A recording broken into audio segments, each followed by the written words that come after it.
before we start, I acknowledge that we're here talking about, or we'll be talking about, dystopian futures and presents on the stolen lands of the Wurundjeri and Boonwurrung peoples of the Kulin Nation.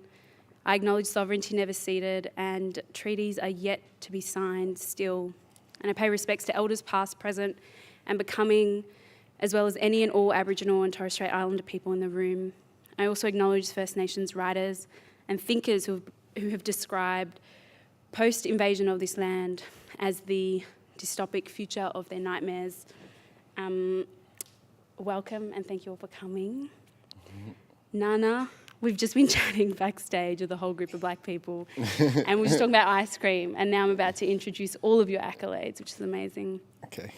Nana Kwame Adjei-Brenyah is from Spring Valley, New York, and graduated from SUNY Albany and went on to receive his MFA from Syracuse University. He was the 2016-17 Olive B. O'Connor Fellow in Fiction at Colgate University.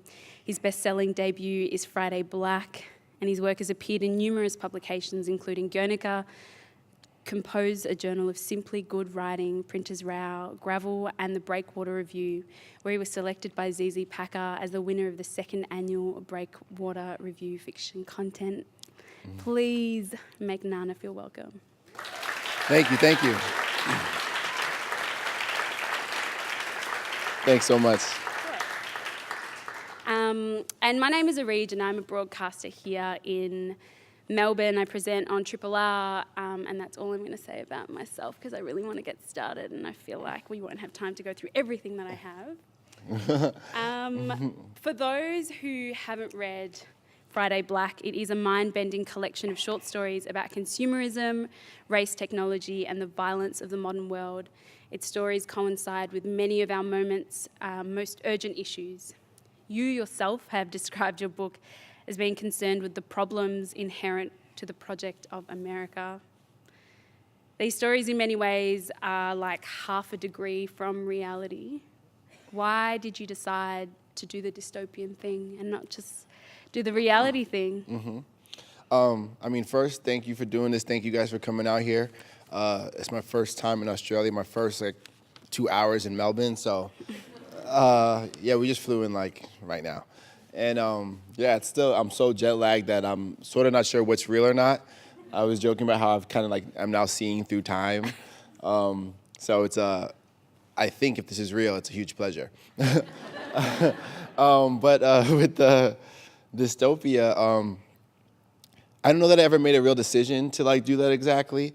I think sometimes my way into a story is sort of looking around at what's to be seen or what I have noticed, and imagining what if we stayed on this path, and what will this look like, let's say in a couple of years from now? Mm-hmm. Or what if I just sort of cut down sort of the euphemism actually and said exactly what I think we are really saying about our culture and ourselves and what we value, or maybe it's what if I just change the kind of violence actually, or the flavor of it, that makes sense.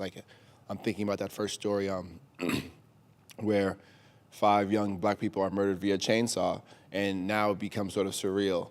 But if you're murdered via chainsaw or with a gun, you're just as dead either way, but the sort of kind or flavor makes it feel surreal. So I think I'm interested in pushing in the ways that make us have to pay attention, because I think so much of our culture has sort of gotten comfortable with these violences because they're sort of familiar now. Right. And so part of the project, I guess, is finding ways to defamiliarize that violence, and even sometimes the violence is just euphemism. Sometimes it's just not saying the thing. And sometimes just saying things plainly without euphemism, it sort of feels surreal because we're so used to this kind of coded language. And so I think for me, just playing with that is where it comes from. And I do think, but I don't think they're not dystopian. I think just what happens, I think in my stories is you realize dystopia is kind of now. Right. Yeah, absolutely. And I think in particular with that first story, I remember reading it after being told that it was going to be intense. And it's titled The Finkelstein Five. And I had one of my bosses say, look, it's going to be a bit intense, but see how you go. And then I realised how intense it really was going to be. And there are references to, of course, the murder of Trayvon Martin in 2012, and then, of course, the trial of George Zimmerman that played out almost identically to the story Yeah. in many ways, didn't it? Yeah. And so like, Trayvon Martin had a kind of a profound effect on me. I was like in college when he was murdered. And it sort of, I think for a lot of people my age, it sort of was like a tipping point. And I tell the story sometimes or pretty often. Me and a good friend, one of my bros, one of my good friends, we made like these pamphlets in response to, undergrads. We felt like we were going to do something. And we anonymously made these pamphlets, and we distributed around the campus. We made like 500 copies, and we threw them around in a sort of a little bit kind of self-righteous kind of way. Right. I went to bed thinking, we fixed racism, I'm going to go to sleep and just like feel and wake up and see like the upheaval and change. Yeah. And that did not happen. We had pretty much just littered, I found. And I saw like a janitor like literally throwing them out, And I didn't like that feeling at all. But I think when I finally did get to this story, the Finkelstein 5, what was good about that experience is I kind of learned what not to do. One thing is that I'm not like on some hill giving everybody the answers. Right. I think fiction asks like essential questions. And I think that's what that story is kind of doing. And what also was important is because we did them anonymously or with like fake names on it, I felt something important. I was doing something important even though I wasn't gonna get like the credit, let's say. Right. And during the Finkelstein 5, when I wrote that story, I felt like, even if like no one ever says I did it, I think this is important. And now that's kind of like a lighthouse for me, for all my fiction. I think like outside of Nana, Kwame Adjei-Brenyah, like is this something that matters? And if it doesn't, I won't put it out, right. Yeah. And I guess one thing that I found that was really striking with the story was also the way that black kids were depicted in court. What were you doing there? So in the story, the George Zimmerman stand-in, he's like emphasizing his own children. He had to do what he had to do to protect his own children. And yet the 5 children he killed are never given that same humanity, or they never get to made human in that same way. And so I think what happens with young people, unarmed people, and black bodies, immediately you're sort of dehumanized, or you're made to be sort of like this particular instance of your past, or you're sort of distilled to like this vague potential for violence or something. Right. And I want to sort of display some of that. We've seen that over and over again, whether it's Trayvon, Michael Brown, Sandra Bland, Philando Castile, whoever you want to name. This phenomena of black people as they're murdered are still somehow the violent ones. These black people who are, even as they're murdered with no weapon, are somehow the one we should have been worried about, even after someone with a weapon literally killed them. Right. And so I wanted to talk about that. Yeah. I think 2 very distinct cases for me personally were Trayvon Martin, that kind of really impacted me, and then more locally, this young Aboriginal kid, Elijah Doty, and that exact thing where black kids are rarely given concession, rarely given their childhood, whether dead or alive. I think that came out in Finkelstein 5 in a really, really nuanced and thoughtful way. One thing that made me crack up was the blackness scale. Yeah. That was unbelievable because it made me think, I felt like you kind of read me in the sense that that's what I do every day at work. Yeah. What was your intention with that? So yeah, in the story, the main character, and his name is Emmanuel, he sort of negotiates his identity literally through like a scale. And so early in the story, he goes, he set the blackness in his voice to a 1.5 on a 10-point scale. And he's like, "Hi there, how you doing today?" He does that. And so many people, and again, blackness is one paradigm through people have to code switch, but there's so many others too. But like I think most black people in this world, if you're at all upwardly mobile, you have to do this thing. That is, you have to shave off some of yourself that is parts that might be associated with, I don't know, whatever sort of stereotypical blackness to sort of move effectively through a space. I teach at a university, and like I remember for so long in the beginning, like this sort of performance of like I have to like, pretty much wear tie and suspenders literally every single time. And so much of my time there has actually been like curating like my like sort of like those white people there to the point where now I come to my office in sweatpants now. I've like finally got it.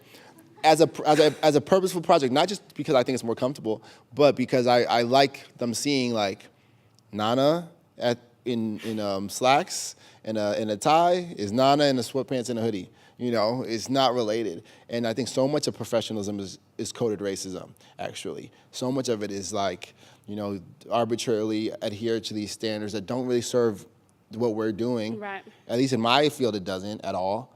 It actually is worse. Like, it's harder for me to move around in these, like, you know, dumbass clothes. But anyways, so yeah, I think in the scale, he's doing that. And again, he's moving up and down and like considering the way people are viewing him, considering this gaze that's always judging him, always thinking about his, again, random potential for violence that could occur at any time, and moving against that. Not that it's real, but it's that their perception of it is real. And so he understands how to do that. And in the story, it's literally a thing. Absolutely, Yeah. it is. And it kind of made me crack up, especially because I feel like, in particularly, the world of code switching is just this, I mean, it's not a secret, but I feel like it's something Black people don't really talk about out loud too much without, you know, in front of white people, right? Generally. The performance is a bit of a secret until you decided to add us in your book. Yeah. I mean, well, I think it's a secret, and it's not a secret because, like, the second someone sees, like, you know, it's funny, like, I use the academia space, for example, in grad school. When my friends come up, for example, and they visit, like, I'm throwing a party for the program, but my friends happen to be coming to visit me, and now I'm there now. Now all of a sudden I have to choose. You know what I mean? Who am I gonna be now? You know, and it's gonna be, I'm gonna be my regular self. And actually for me, like, now my active goal is to be myself everywhere I go. But I think it's sort of a secret because it's overt oppression and kind of a violence. You know, but what I also think that's important is that the discussion's happening because it's sort of opening things up. We see like the conversation happening in so many different ways. These people are getting in trouble at work for wearing this kind of hair. It's racist violence against them, and you know, and some people, again, you know, it's professionalism, but really that's what it is. And so I think for me it was important to talk about because I think now we're ready to talk about it, just like we're ready to talk, or I hope we are. But also it's just like. I want it to be, I also, for me, I really think, I don't always, the question of audience is like, I don't know, it's interesting for me because I don't know if I always think about it that way, but for me it was important to say that, to do it because it's like for us, I'm like, you know, I see you, you know, I know that like, that's not easy, and especially, you know, having to do that in the wake of thinking about Tamir Rice got killed yesterday. Right. Because he looks like me. He's 12 years old, and now let me go adhere to this thing that has nothing to do with my potential to do good work or my actual moral sort of character. And so to me, it was important to do that because it was important for me to be like, actually say this thing out loud. Let me just say it. Let me make it real. This is a thing. It's a problem. How can we let's at least start there. And in many ways, we do that because we need to pay rent and live the lives that we want to live or live the dreams that we want to live, which is a big theme in Friday Black as well, capitalism. Yeah. The title track of the album, the title story of the collection, is a reflection on Black Friday. And Black Friday is kind of like the equivalent to Boxing Day for us, right? Where people will be waiting outside of Chadstone from 5 o'clock in the morning and stampeding. Yeah. And the staff are treated awfully. Why did you focus on this occasion in particular? Yeah, Friday Black is the titular story. I learned that word at a conference, so I say it a lot because I think it sounds smart. I said as an AWP that said titular. I was like, Anyways, I'm interested in the way, you know, that the capitalism and sort of, I don't know, the privileging of material things over people is related to so many, how first off that's entrenched in like the DNA of America and so much of the world, and also then how that reverberates through other parts of our sort of culture and society. But even more specifically, I worked in the mall for a long time, from age like 16 to by the time, a little after I finished college. That was like what I had worked in. I worked in a Lowe's home improvement, I don't know what the Home Depot, someone told me the name of the Home Depot here, but like that kind of store. Bunnings. Yeah. Yeah, I worked in one of those in the truck. I worked in a clothing store for a very long time. And so, I've seen people like really like, step on somebody else to get to jeans. Literally, literally step on someone else's leg to get to these jeans that were going to be like $8 that day or something. And I've worked way too many Black Fridays. If anyone has worked in retail, I'm here with you in solidarity. And so I think it was something I knew well. And I thought there was like a lot, and I hadn't seen a lot of fiction about that sort of space. And so I thought I could do something with it. Is Ice King you? I think, a piece of me probably. Like most characters are, but probably kind of pretty close in some ways. There's stories where that's like sort of the main salesperson, and I did really was like the top salesperson often. I did really win my mother a free jacket at North Face by selling stuff, So some of that is real, yeah. Yeah. I feel like Ice King, as the narrator, really thought that he had a handle on it and was in control the whole time. But clearly that wasn't necessarily the case. Was that your relationship to the wild performance of capitalism? It's an important question. I think, so in that story, there's like shoppers who are pretty much, I don't know, it's like almost like zombies. They're literally like foaming at their mouth. They're screaming, whatever. And that's my zombie, And, but even if all they're doing is foaming at their mouth and beating their chest, he understands they're really saying, that's my son. I only have him at Christmas. He only wants this one thing. I have to get him this one thing. And so for me, that was important to do that because, these people aren't just insane. It's like we've gotten really good or bad through capitalism at like sort of allowing love to be conflated with a material thing. And I think capitalism is really good at like taking love from you and selling it back to you in the form of Tickle Me Elmo or whatever thing. And so Story's really interested in that. And so later on in the story though, like the Ice King character who understands this realized that we kind of see that he is also implicated. And I didn't have that actually at the beginning of the story. And that's when I got it. And actually that's when I got comfortable making it the titular story. When I had that moment of self-implication where he kind of just like, he gets like a growling noise. And another character's like, listen, bro, like your mother loves you whether or not you win her that jacket, which I really did win, you know what I mean? But like, and I killed myself to get my mom that jacket. And so like Ice King character, and I'm looking down on everybody else like, oh, these idiots, look at them, they're doing, and I'm doing the same thing by a different name. And so I think that Ice King character, who's like, because he was this, on this side of it, he thought he was, not in it, but he was just as much by a different way.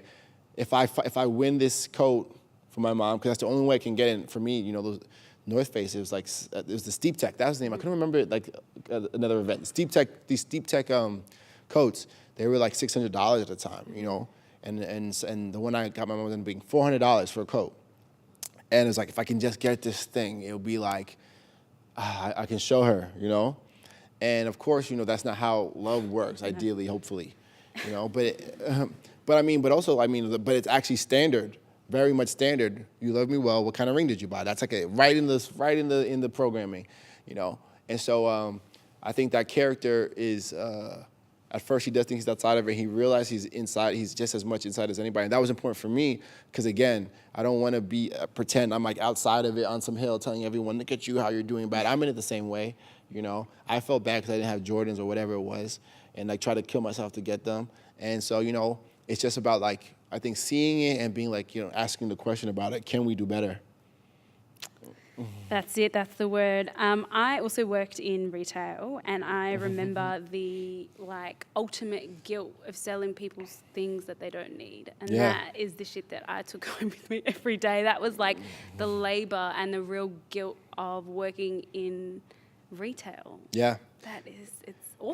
It's like, and getting them to like feel they need it, like they need it, like, like you will not be successful unless you get this coat that also turns into a book bag. That's a real thing. Like, why would you, it's a North Face coat. Like, why would you, who are you if you don't have this coat? And that's but again, that's inherent to the to me, that's what all marketing is. Getting someone to conflate love and things. it's a commercial for a fridge. They don't tell you about how like, or they'll spend like 1 second about how like, I don't know, cold it is. But like what you see is the family around it. Look at this happy family. Look how like nice their breakfast is. Can you have this without this fridge? Maybe not. You know, and so that's the project. And I mean, and then what's also scary is when you get really good at it. Yeah. You know, and that involves, you know, for me, like projecting this earnestness, projecting this sincerity, projecting this thing that is maybe real, maybe is not, you know, and also, and there also are opportunities to find where you actually do feel earnest about stuff once in a while, and it was, you know, it's interesting, but it is like a scary thing because, you know, you can lose yourself in it, just this kind of constant lying. That's the whole job. Yeah. I don't think that anyone thinks Black Friday or Boxing Day are like healthy. I don't think that is. I think even the people who make the most money out of Black Friday and Boxing Day and those kind of special days think that it's a healthy part of our society. And yet the conversations that are had across the world are superficial at best, if not at all. Why do you think that is? I think, you know, like, I know that they don't think it's healthy, but I think they but I think they love like when people like when that was happening, it's kind of died down because of like Amazon and stuff. I think they loved that when people were trampling each other for things, like literally. I think because it means like their grip is strong. But I think it's hard to have a real in-depth conversation about it because at the end of the day, like, do I want to do the real work? Like, I know about Colson mining, but do I not want to have a cell phone? You know what I mean? Yeah. Like, it's hard to like do the thing where like I actually have to do something different. What are you? What are? And I mean, I don't want. I think it is a little bit too like, you know, on like the regular people, not these people way up top, but also, I think people, we all, especially in America, is where I can speak most. You know, this American dream is like, I can say this till I'm blue in the face, but I kind of rather have a Range Rover than not. You know, but. And even being honest about that is part of the process. But I think it's hard because to have a realistic conversation about that would be to sort of go against like in America, like the whole thing, like work hard to get things. That's like, that's the point. That's the point of the game. Yeah. And then to have a real conversation about, and I mean from school, you know, that's the point of the game from the very beginning. Do well in this sort of competitive mode school thing. Like it's a standardized thing, so you can go to a school that's also expensive, so you can get a job where you make a lot of money and get more things. You know, that's like the whole thing. And so I think it's hard to have a meaningful conversation about capitalism. I mean, and you can though, and we are doing it more, especially when you think about sustainability and how like this endless growth isn't even sustainable for the planet, very literally. You know, but it's scary because it has its fingers in literally, very, very literally everything. You know, so I think that's why it's hard. Yeah. But I also think that it's happening, you know. Yeah. I was supposed to mention that there will be a Q&A eventually at some point, and I didn't because I was a little bit too excited, and I have so many questions. Like my day job is a producer, and so I have pages of questions. Can we please talk about Zimmerland for a moment? Yeah. That, for me, was probably the most stressful story to read, and I'll get you to summarise it a little bit, but it really makes me think about ethics in many ways and think about people who I love who would probably be cool with that world. Yeah.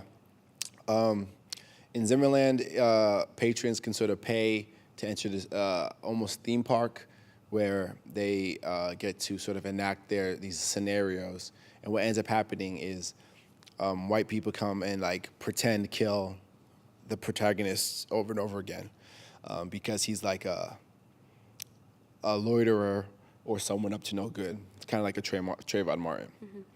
And I think that for me it was an important a lot of ethics considerations because the premise is it's not like some race. It ends up being a racist sort of theme horror show, but like the idea of the park is to be like, this is to help improve the world. This is where we can like do some tough problem solving things.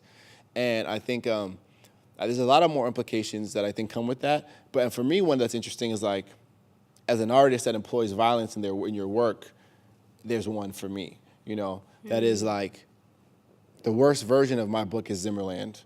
actually. That is like, I'm going to use this violence and reproduce it over and over again so that, for some like sort of, I don't know, profit-based idea.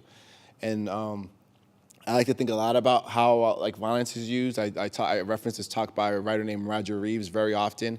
It's a talk called The Work of Art in the Age of Ferguson, Charleston, and Baltimore. And it's about how you might ethically employ violence and sort of, pain in your art and not just reproduce this thing you hope to dismantle. And I think about that a lot for myself. So that's one, one of the things. And also just how much are we participating in this violence that's all around us? How much are we pushing back against it or not? Thinking about that. But for me, one of the ones that I've sort of come to, and I don't know that I even necessarily thought about that thing I said when I was writing it, but after I kind of got through a couple of drafts, I was like, for me, don't be Zimmerland, do something better than that. I feel like the scenario in Zimmerland of it not being real, although it is very real, and it being kind of a simulation, I was thinking about a lot of people, including black people in my life, who would probably be like, maybe white people just need to get it out of their system. You know what I mean? Yeah. And genuinely feel that way. Yeah. I mean, it's hard because that when the stakes are really high, the pressure's really high. Like people might do anything, and so the way I kind of got through that story is like, this main character works in this. He's the actor who gets killed over and over again in these simulations, and I tried to be sort of generous with him in that like, why are you working here? You're not a bad person. You're not like dumb. Why are you working here? And he sort of comes to the belief that I'd rather do this and get fake killed 100,000 times than have somebody else really happen to him in real life. And like, I'm scared. I don't think that would ever be a good thing, but I kind of can imagine, you're at wit's end. What do we do? This Right. Trying to protest thing isn't working. This other stuff isn't working. So what should you do? And so it is hard and it's scary to think like that might be where some people go to. I hope not. I hope that like we sort of start looking at, have like a huge paradigm shift and start reconsidering like the place of violence generally in our world and what that means. But it's a tough problem. Yeah. Yeah. Reading it, I was like, oh yeah, I have uncles who would be like, you know what? This would be useful. This is all they need, and then maybe they'll stop. Yeah, and I mean, and it's scary to think about the way that might already exist. Actually, someone was telling me about like in like how VR and like in virtual reality, like, sort of shooting situations, and you could set like how like the people you're shooting look like a certain type of person, and like how like you may already be there, like sort of dystopias now kind of thing. So it's scary. Yeah. It's a common theme, dystopias now. Yeah, and we get T-shirts. Yeah. Dystopia now. Your collection has been described as dystopian. But in many ways, I feel like, as I was reading it, that it was like a bit of a horror movie. There was like horror themes in that, and horror is certainly not my thing at all. Me But neither, I loved this text. But I just also kept thinking about a whole heap of films that I have seen in the last maybe 5 years. I thought about Sorry to Bother You. Yeah. The Lakeith Stanfield and Tessa Thompson, especially with the code switching. I thought about Jordan Peele a lot across. Were there any films that you thought about? It's funny, when I wrote this before Get Out came out, but it wasn't out yet, and I remember I saw Get Out, and I texted my agent like, oh, like, it's about to be on, kind of, because it meant, for me, I was like, oh, like, we're allowed to, like, because I didn't, before Get Out, it wasn't obvious that this would be okay at all, like really, like in my opinion. Right. There are people who have done it and have done a set of precedent, like, so not necessarily films, but like Ishmael Reed and Mumbo Jumbo was like a huge, huge thing for me in getting to this book. And he wasn't accepted in a lot of ways. I have an original, I don't know if people know this book, but it should be a classic, and it's not because of racism. And it's called Mumbo Jumbo, and on the back of the hard copy, I mean, the original edition, he has all like where you have the good blurbs, like amazing, astounding. Right. And it's just these serious critics saying, Reed is a disgrace to his people, trash, horrible, like he put on this book, horrible reviews, because he knew what was happening. And right. And I think that, and I love that kind of move. But I saw Get Out, and I was like, wow, this is good, because I think Hollywood and the public at large was very comfortable with the 12 Years a Slave sort of way of talking about racism, Yes. which, not to be disparaging to that, because I think that has its place and it's purposeful, but when you have only that and too much of that it can be like, I think, dangerous and bad, and that it can make you feel that racism is gone because it's not people getting whipped in a plantation. And also, I think it was like massaging a weird pleasure thing for to be both the enactor of great violence and inevitably the savior as well. And so I think Get Out and movies like that are pushing towards the psychological sort of implications of racism today. And I think that's super important. But, there's, to get actually back to your question, sorry. There's, I think a ton of movies that I think of, and it might not always be necessarily like, that are so directly like in the same form, but I just think of like, even, is it Day After Tomorrow?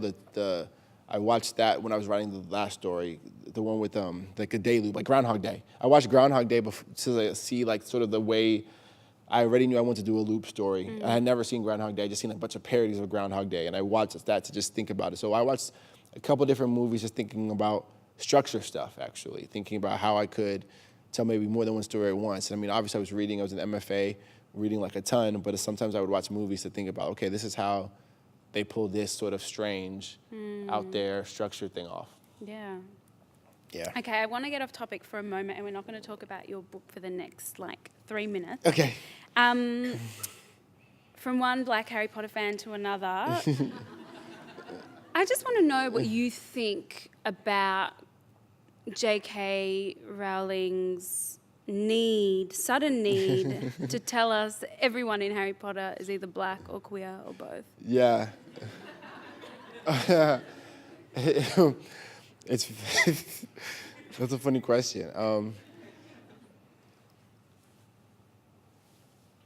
And I mean, and it's funny because Dumbledore had already been queer, We've been knowing, but why is it excessive? Well, like I think it's like what she's doing. I'm okay, I get it. I guess it's because I see it at I go to like the festivals. It's like overcompensation. She has like power. Right. She understands she has literary power. She sees the world as massively inequitable. She's like she's become pretty much royalty, and she knows that also, and like retroactively, she's saying, wait, my work wasn't as representative as I wish it were. To me, she could write an essay. And reflect on that. That's hard though, and I mean, that's what I think. And I mean, I say this as like, I fuck with J.K. Rowling very hard. You know what I mean? I think you're great. Like, if she ever sees this, I love you. But I think it's like, she's probably like, wow, the world is terrible in a way that she hasn't like had to really ever really think about before. And, Twitter's a thing, and she's like, she could be, who knows what kind of day she's having. And she wishes like she could do something, She has a lot of agency, like, in other realms of parts of her life. She can do anything and like it can happen, but she can't fix, you can't make a pamphlet and fix it today. Mm-hmm. So she's like, you know what I can do? Hermione's black. And she's like, fixed it, That's it, like I did, you know what I mean? But I get it because I did the pamphlet thing, you know what I mean? Like, you try to like, it's like, to me, it's like, I don't know J.K. Rowling. But I think that's what's happening. I think it's like, and I think it's also, she sort of probably feels some uncomfortable sort of, energy with these like dudes who are trying to tell her about her book also. And I think she's trying to be like, screw that. So you know what I mean? I'm sure there's a lot going on. It's okay to have the one white person that you stand for, and that is so fun because I feel you. I get that. That's real. I would bend over backwards. But also like, it's like, it is like, you don't gotta do that though. Like, and I feel like from the way people have responded, I hope she's paying attention. Yeah. Like, this is not, you don't have to do that. I know. She's we're still reading your books and we're still watching the movies. Yeah. That's okay. It's like, but again, I see that same mistake and overstep, like, if you do like you see it like in pretty much every single event you're gonna do if you do the book thing. You have like some form of that happens like pretty regularly. So I try to be like, I get what you're saying, like, but it's a lot, yeah. Is it true that you wrote pretty much all the stories, if not all, of your collection before Trump was elected? Yeah. All of it was before Trump was elected, 100% of it. That's really scary, right? Well, it is scary, but that's the thing. Like, Trump is not. He's he's like a symptom of a lot of that. He's not like he's a symptom, not the disease. It's been here. It's been right there, actually. Now you can't ignore it because it's right there and it's kind of dumb and loud and ugly and balding, and but it's been there, and so I think it is scary, but also it's important because I think what I kind of fear is, like, God willing, he gets like destroyed in the next election and like, I don't know, or maybe like shamed out of existence or whatever. Finally, that probably won't happen because you can't shame the shameless. But like, if we know definitively that if even his supporters know definitively that he's evil, I don't want them to think that person alone was the disease, because he's not. And that you could look at someone so actively unkind, so actively corrupt, so actively racist, so actively destructively misogynistic, and unrepentant about all of it, and vote for him. It's just like the sickness is like way, way, way deeper than I think people are comfortable with. But anyways, yeah, 100% of it was written before Trump was elected, before I thought that was possible, actually, so that's true. Does it feel more catastrophic in the States now than when you were writing it? More now, yeah, a little bit. Like, I had to teach a class. I remember the day of the election, the day after the election. I was teaching at Colgate University, and it was like rough. And that was the day I came to. I don't know if people know Colgate University, but it's like it's in the middle of nowhere, very, very, very white school. I was on fellowship right after my MFA program. I came to school like in a hoodie and in sweatpants, because like I thought some kid was gonna say some crazy thing galvanized by Trump, and I was like, I'm ready to lose my job today. I'm not kidding. Should I admit that? No, it's true though. And I had to teach my class, and I had a student from Philadelphia, and I wasn't gonna not talk about it because I was like distressed, obviously. I had 3 students of color in that class, and one of them was from Philadelphia, and she was like, I'm just so disappointed in my state, because she's from Pennsylvania, and she was like, she cried, and a bunch of my students were crying, and it was like, yeah, it was one of the few times, like, it was very, very hard for me to like say like, listen, it's gonna be like okay or whatever. I just didn't have like in me at that day. Luckily, one of my other students, Kim, I mention all the time, she was like, she kind of got up and was like, listen, like, now we know for sure we can't pretend like it's not here. We can't. I think about her sometimes a lot when I'm like kind of down. She's like, we cannot pretend anymore. Now we know there's work to do. If you didn't know already, like, now you can't pretend, and it was really rough. And that day felt very catastrophic. Yeah. Like, that was like really, it was like gray where I was, like in the sky. It felt like super ominous. Now I think in the interim since he's been elected, like, I feel like a measure of hope, because there's a response. It seems, I think we're realizing, just even the way our government is structured, the executive branch it's not structured well. I think we're seeing how depraved some of our leaders are, but like there's a rising too. There's something good happening too. AOC is maybe like the emblem of it, but she's like, it's her and a lot of, I don't know if people, anyways, there's a lot of people like rising in response to. So it feels less catastrophic, but still very catastrophic, I guess. If that's hope, but I think it is, very catastrophic. But like, I think there's people trying. That's exactly how it feels in Australia every day. Yes. The world is bad, but it's also good. Yeah. I laughed heaps in this book, and sometimes felt really guilty laughing because I felt a little bit nuts. Yeah. Why make it humorous when it's also so like grim and terrifying and real? it's important for me, like, so like, again, like in teaching, and I started teaching like right a little bit around the time I was like getting fully committed, like this is what I'm gonna do no matter what. And you know, and so in my classroom, engagement is like the bedrock of like my pedagogy. Like my teaching style really is founded on engagement, meaning the class is fun. And I think that's essential because if your students don't come to your class, it doesn't matter how smart you are, it doesn't matter how wise you are, it doesn't matter how good your modules are, it doesn't matter what if they're not paying attention, it doesn't matter. You know? So I write the books that I would like to read. You know, I don't think humor, and I got that from George Saunders, one of my good mentors, George Saunders, is a very funny writer.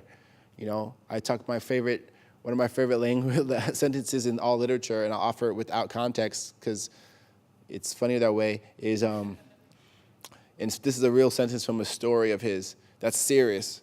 And the sentence is, "Show your cock," she said, and died again. You know, it's from a story called Sea Oak. And that's real, you know? And right. To me, like, you know, humor and, you know, and engaging the world as it is not, are not mutually exclusive. And actually for me, I need humor to even survive it. And, but also Trevor Noah said something I thought was pretty smart. He said, humor is a way of reminding myself that on the opposite side of whatever obstacle, I'm still me. Right. You know, and I think it's a way for me to like seize power back. Like I'm not gonna be crying all the time because it's bad, and it's like sort of, it's not gonna make me bow down to it all the time. Right. And I could get into like the radical of like black joy or whatever, but it's real. You know, it's important to be. It is important to have joy in your life. It's important to do that, even if the subject is not a happy thing. Right. You know, for me, and also I have like a bunch of answers about it, like because I think about it a lot. Also, when you look at these systems and you look at them really in the eye, they are funny because they're so absurd, they're so ridiculous, they're so inherently contradictory, they're so sort of disgusting that like sometimes it's funny just because of look how crazy that is. Right. And also sometimes the humor or like the punchline is that it's not that funny actually. Like so I set you up and like actually wait. Don't laugh, actually. So, you know, to me, it's like, it's a way of making the work engaging. It's a way of making the word fun and entertaining, which is important to me. Yeah. Like, I have, like, no qualms about having my work, which I think is important, be entertaining. And I think, actually, too much literary fiction is, like, how good can you be with nothing happening, really? Like, how boring can you be and still be good? Right. You know? I think a lot of literary... Is it good or like is it perceived good? You know, and still be like, whatever, exactly. Right, what does that mean? You know, but like, Right. and I don't come, that's what, I almost feel good about not coming from like in the beginning I read just to whatever I thought was interesting. My parents would leave me at the library, I read what I think is cool. And me and my friends would do that, and it wasn't necessarily like whoever the already problematic canon makers are supposed to want me to read. It's whatever I think is cool. And so I follow that as opposed to like, and I struggled with that for a long time, you know, very honestly. I was in an MFA program and, you know, you're reading a lot of whoever this classic people are and, you know, that isn't me. But then like, that's why Ishmael Reed was so big for me because look what they did to him, you know, so, yeah. I think that for a book that can be, you know, quite grim for everyone, but maybe especially grim for black people who might read that and feel quite connected to it. Having some humour seems like an act of kindness from your part, and reading that and having a bit of a laugh while simultaneously being a bit terrified, I was thankful for that. Yeah, I couldn't write this book for myself. You know, I've read this book more than anybody.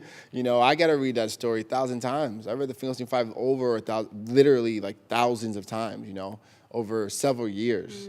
You know, I can't do that and have it be without humor. Yeah. I literally can't, you know. Do you have a specific or like a single underlying message or underlying theme that you would like to get across? I don't know if it's exactly a message or theme, but what I hope happens, if I had to choose one, I think I hope a lot of things. But what I hope is that, because again, the stories like kind of stretch your imagination, they kind of push you to like imagine something you may not have ever imagined, usually the world a little bit worse than it is.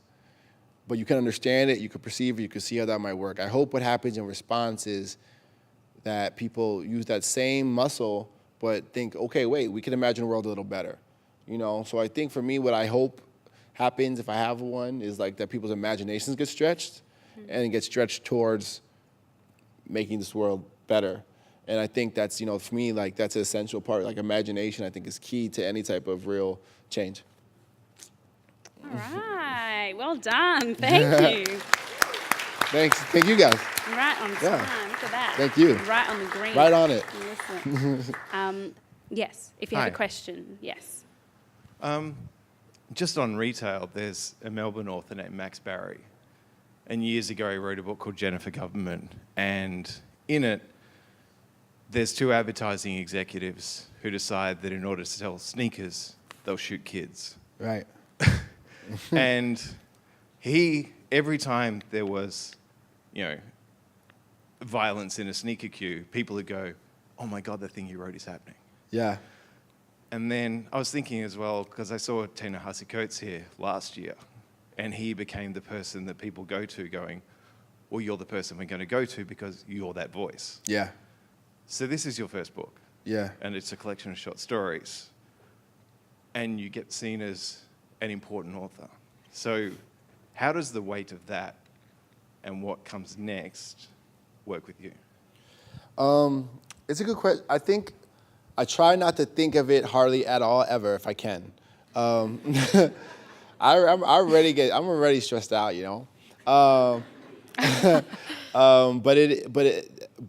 it's like it'd be dishonest to be like I don't think of it at all.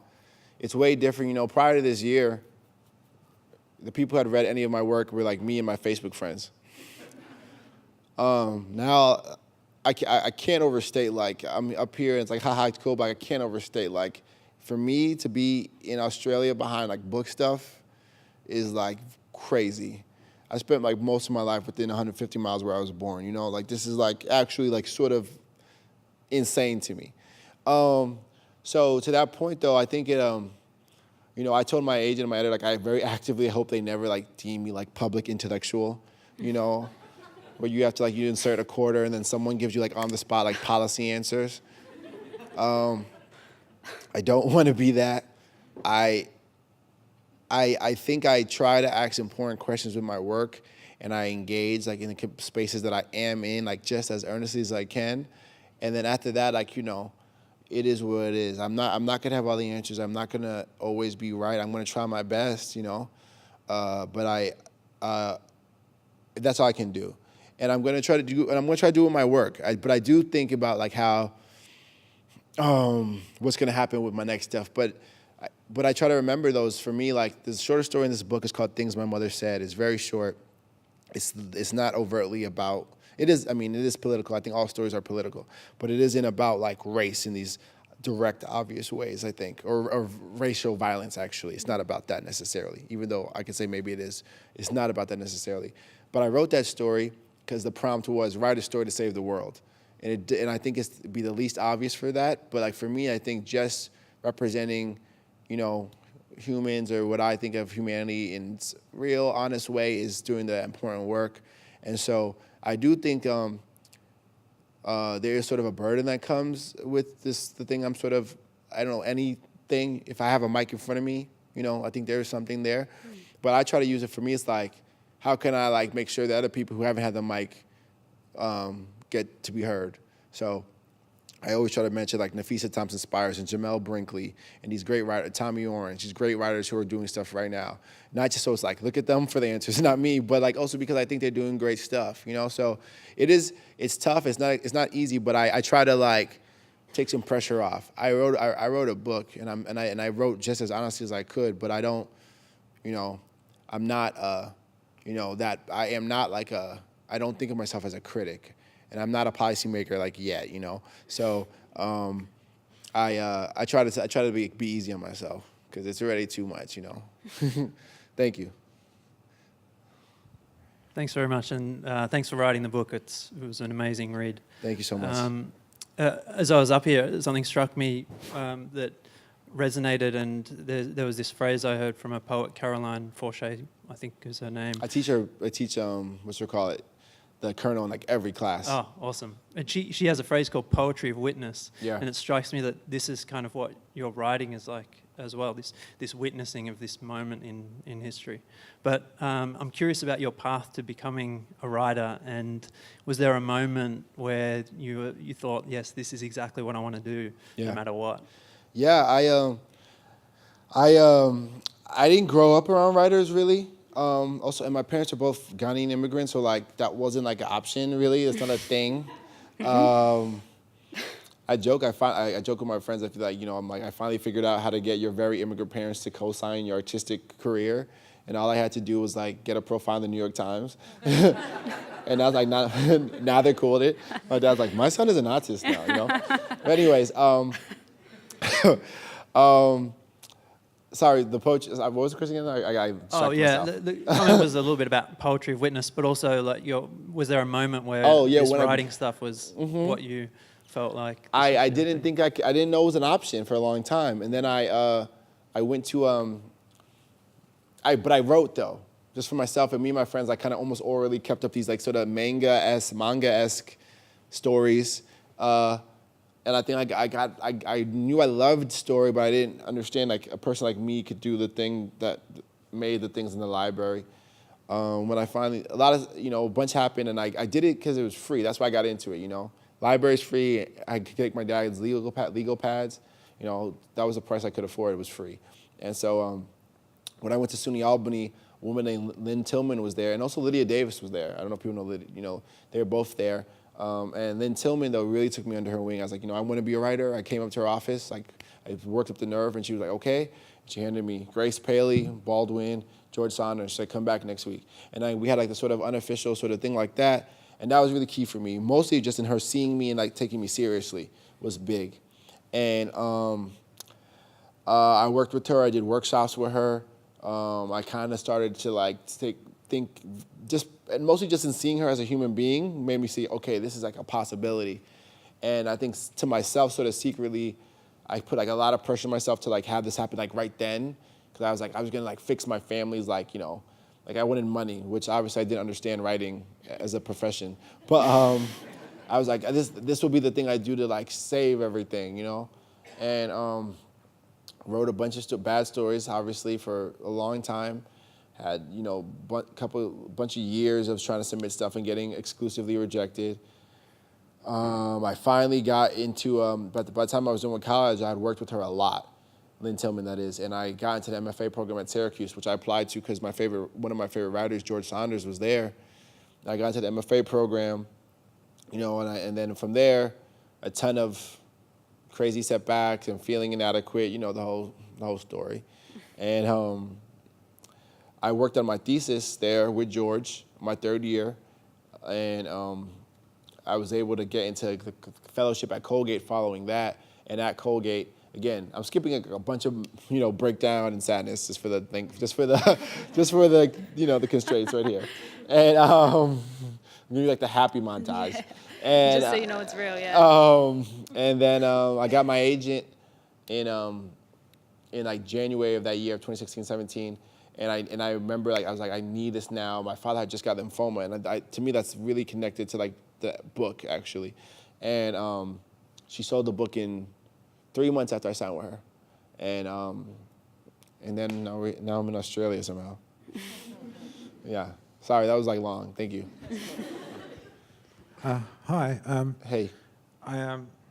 Look, I'm a writer too. I write short stories, and I'm trying to work on a book of them myself. Yeah. So mine was more a question of process, I suppose. Like, I was wondering whether you sort of do things like keep a journal to get to your deeper thoughts of what you're going to write about, or whether you... Also, I was curious about whether you do things like writing exercises, or whether it's like gets to this point where it's like, okay, rehearsal time's over. Now I learn through writing the stories themselves. Yeah. And do the stories tell you what you have to say? Yeah. I just thought, I'd like to hear what you have to say about that sort of stuff. Yeah. So my process is I wish it were more rigid. It's not.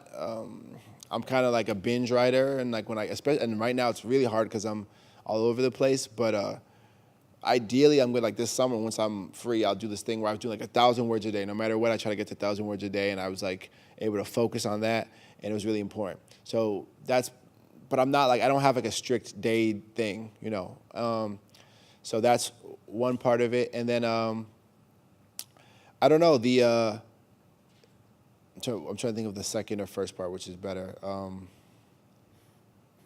What was the second part of it? Sorry. Well, I was saying about, especially writing exercise. I was just wondering, because I get the feeling it gets to a point where it's like rehearsal time's over and it's time to actually just, you know, you get better through writing actual stories if you want to write stories. And then the third part is if the story tells me. Yeah, I think they're connected. I think that the story does. For me, rehearsal, everything's kind of an exercise, you know, because I write so many bad stories. For me, there's 12 stories in this book. I have over 100. You know, there's a lot of bad. I think that it's just sort of trusting the process and writing things that you kind of love. I don't think like, you know, I don't ever do something and be like, this will be just an exercise. Like, I'm like saying, I hope this is just an exercise, you know?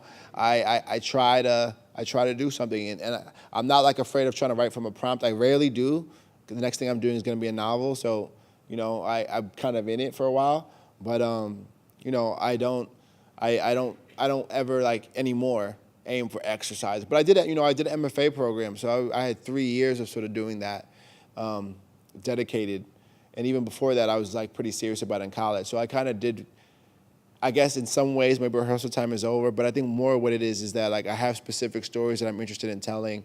And so with it back to the journal thing, I do kind of keep a journal though, or like in my phone notes, and I have ideas that I don't mind letting an idea just shape for like several years. You know, I have ideas that I've been like, I'm waiting to write.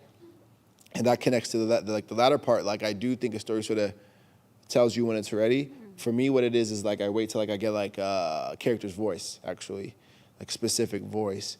And what that might take is like imagining the world for a long time, thinking about the world for a long time, and finally getting a sense of what it might be like to be in that world, especially if I'm doing one that's a little like off kilter, you know. But even if not, though, because I think to me, the distinction between the surreal and the not real, I had to work a long time to get here. And George helped me with that, because I spent a lot of time trying to be like, should I be this kind of writer? Should I be that kind of writer? Should I write these surreal stories? Should I write these more realistic stories? And he was like, yes, you know? And that was like huge for me, and he told me even a ghost story is a realism story. And like that was like a big deal for me to hear. And so now I don't worry about that part of it. I just worry about who are the characters, what is their voice.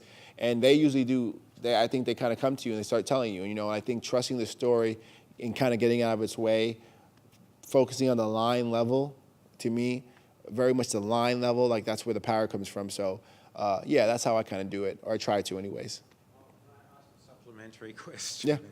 Yeah. Specifically, the story with the rather irate fetuses. Yeah. Did you have that idea and then go, oh, I'm going to write a short story about this? Or were you writing about that particular subject and then it came to you after rewrites? Yeah, no, I rarely write from subject place. It's like I had the Jackie Gunner character, one of the fetuses' voices in my head. I had that. And I was like, how can this make sense? That's how I usually go. Thanks very much. Thank you. I think we have time for one more question. Is that just one more person, or is there more people? Oh, no, we have time for more.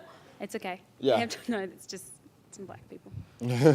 We'll stretch it out. Yeah. Hi, Nana. Hey. I'm Salome. I'm an emerging writer, and I want to commend you on approaching and tackling on the violence, the endemic violence in the world today. It's been going on for about, thousands of years, but especially the last 5,000 years according to history. Yeah. And whether it's racial violence, or now we've got the Islamic State, IS or ISIS, we've got the atrocities that are committed to animals, 70 billion animals a year for the meat industry, treated like garbage and tortured to death. And I've written about some of these things. I've had 2 of my essays on violence published. And I wanted to ask you, do you think it's our duty as writers and artists, whether it's painting or writing or sculpture to address the subject of violence in the modern world? It's a good question. I think, it's hard because I don't want to like say anyone has to do any particular thing as an artist. I think part of the point, I think it's essential to make the art that you need to make, and so I think that's key. And like, so if I guess to add on to that, there is a lot of violence in this world. But I think like, someone told me like, it's an important thing to, it's a radical and important thing to save even just one person. It's okay if that one person is you, So like, I think that if you're making your art and doing that earnestly and doing that work that I think comes with that, you're going to be pushing back against some violence because, just being a person and making art in some ways it's not valued in capitalism anyways. Right. So like, I personally do think a lot about like trying to like these institutional violences that are all around us. But if you want to paint a picture of a flower, let's say, right, you should do that. I think you should do that. And in some ways that is, because maybe like, a couple of years there are no flowers. You know what I mean? But like, I think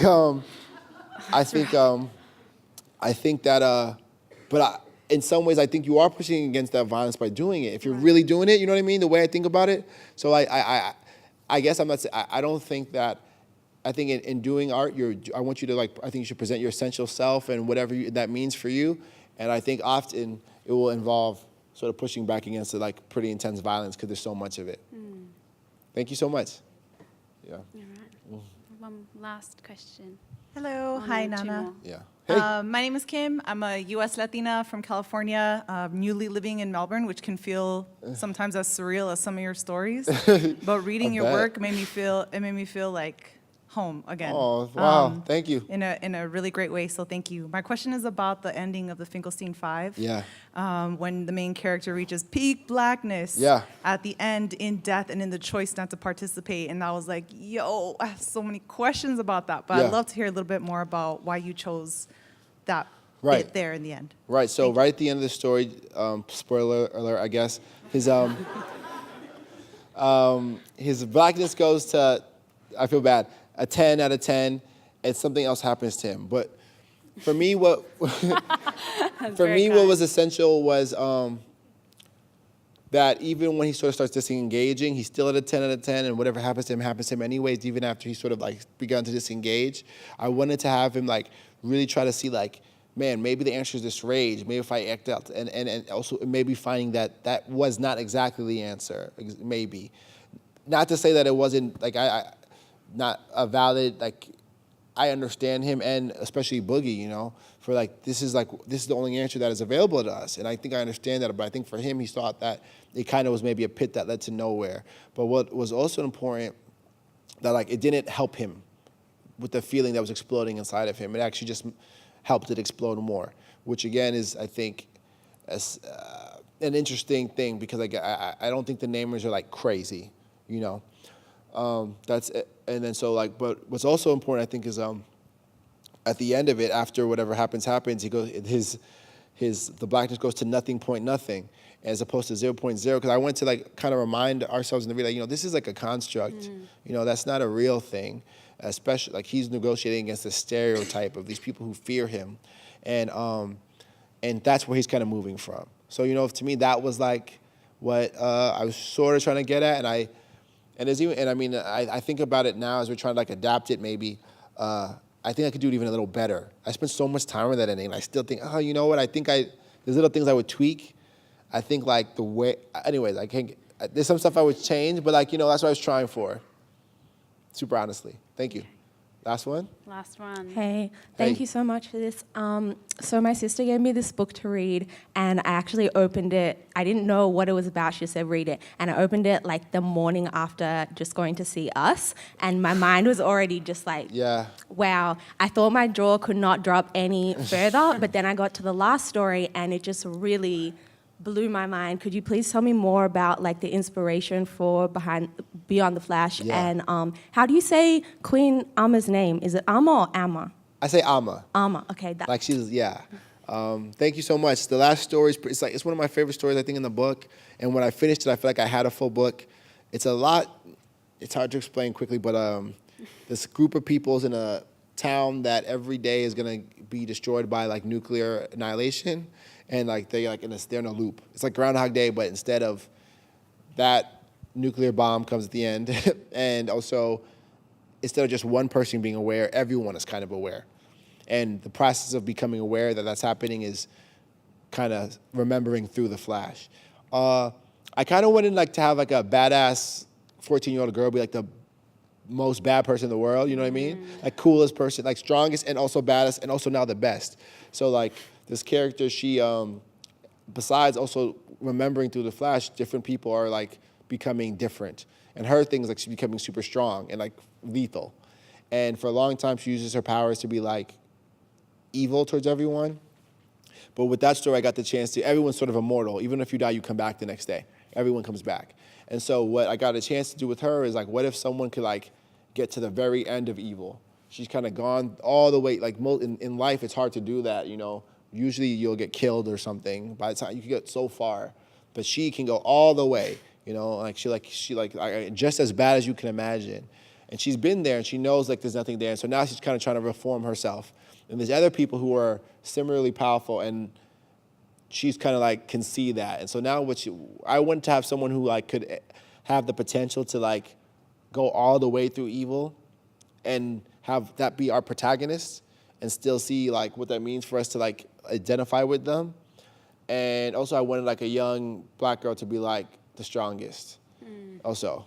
So that's what I was kind of going for, you know. Those are like that's like kind of the stuff. And then like, and I wanted like a kind of a hard story to pull off and see if I could get it done in like a couple of pages.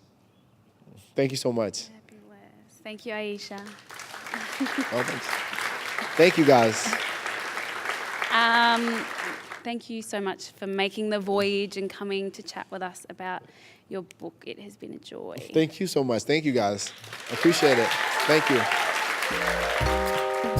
Visit wheelercentre.com for the best in books, writing and ideas from Melbourne, Australia and the world.